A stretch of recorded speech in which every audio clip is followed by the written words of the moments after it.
को शुरू करने पे से पहले एक स्पॉइलर अलर्ट और शुरू करते हैं इस वीडियो को। तो देखिए ये फ़िल्म एक फ़िल्म नहीं बल्कि फ़िल्म से भी काफ़ी ज़्यादा बढ़कर है, क्योंकि ये फ़िल्म हमें ज़िंदगी जीने की कला सिखाती है। ये हमें बताती है कि ज़िंदगी में चाहे उतार-चढ़ाव जितने भी आ जाएँ, लेकिन अगर आप अपने सोच और विचार को सही दिशा में अगर आगे बढ़ाएँ, तो परिस्थितियाँ जितनी ही विपरीत क्यों ना हो, आप अपने मकसद में सफल ज़रूर होंगे, चाहे परिस्थितियाँ कैसी भी हो। और यहाँ पर मेनली हम फ़ोकस करेंगे एंडी के कैरेक्टर पर।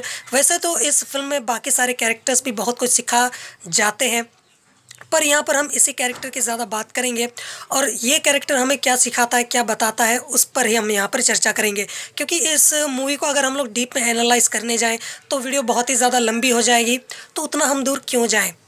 जितना ज़रूरी है उसी पर चर्चा करते हैं। तो देखिए एनडी के कैरेक्टर से हमें 3 बातें तो सीखने को मिलती ही मिलती हैं। पहला फ़ोकस, डेडिकेशन और कंसिस्टेंसी। जैसे कि एनडी जब जेल में आया होता है, तो उसने शुरुआत से ही अपना एक मकसद बनाया होता है कि चाहे जो भी हो जाए मुझे इस जेल से बाहर निकलना है और उसके लिए मुझे चाहे जो भी करना पड़े मैं करूँगा, और वो करता भी है।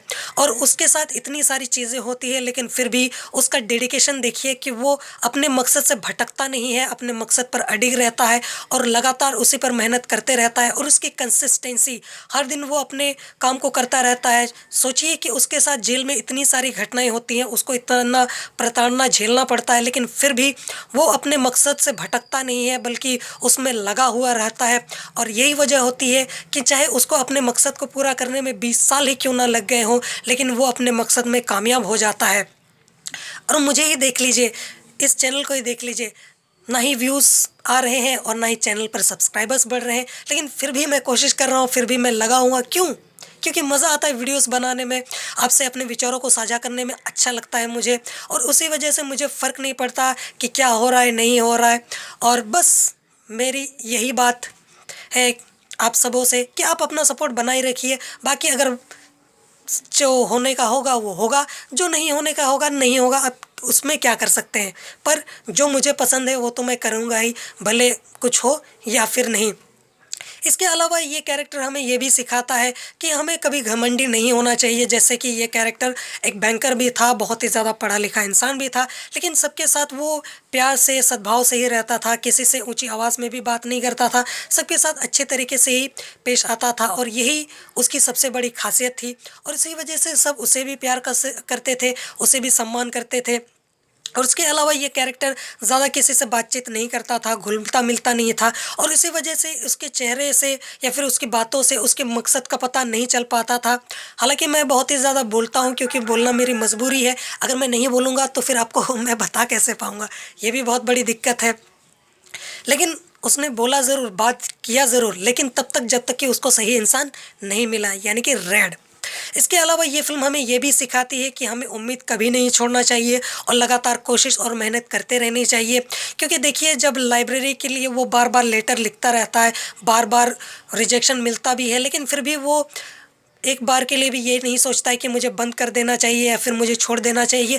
रेड भी उसे ये बात समझाता है कि उम्मीद बेकार है, उम्मीद ज़िंदगी बर्बाद करती है, लेकिन फिर भी वो उम्मीद करना नहीं छोड़ता और वो कामयाबी हो जाता है, और उसका जो लाइब्रेरी बनाने का जो सपना होता है वो साकार भी हो जाता है।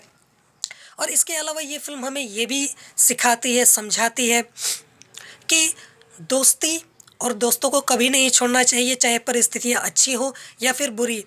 एंडी का कैरेक्टर भले जेल से बाहर निकल जाता है, लेकिन इसके बावजूद भी वो अपने दोस्त को नहीं भूलता है और ना ही अपनी दोस्ती को।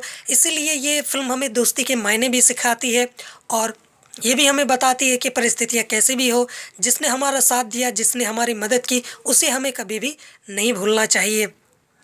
और इसके अलावा ये फ़िल्म हमें हम ये भी बताती है कि कभी-कभी हमारा दूसरों को मदद करना भी बहुत ही ज़्यादा फ़ायदेमंद होता है हमारे लिए। और जब मैं इस मूवी को देख रहा था, मैं भी यही सोच रहा था कि ये जो कैरेक्टर है, ये दूसरों की मदद क्यों कर रहा है? क्या मिल जाएगा उसको? लेकिन जब बाद में हमें समझ में आता है कि हाँ, कि दूसरों की मदद हमें ज़रूर करनी चाहिए, और वो भी स्वार्थी होकर भी सही या फिर कैसे भी, लेकिन हमें दूसरों की मदद करनी चाहिए, क्योंकि कहीं न कहीं आज नहीं तो कल हमें उसका फ़ायदा ज़रूर मिलेगा। और इसके अलावा बुरे काम का बुरा नतीजा, जैसे वार्डन दूसरों की बुराई करता था, दूसरों को प्रताड़ित करता था, और एंड में उसको उसकी सज़ा भी मिली और उसको अपनी ज़िंदगी भी गँवानी पड़ी। तो इस तरीके से ये फ़िल्म हमें काफ़ी कुछ सिखा जाती है, काफ़ी कुछ बता जाती है और अगर हम डिटेल में जाएँ तो ऐसे भी बहुत कुछ हो सकता है। पर ख़ैर आज के लिए इतना ही और मुझे उम्मीद है कि आपने इस मूवी को देखकर या फिर मेरी बातों से भी काफ़ी कुछ सीखा जाना होगा। जोहार।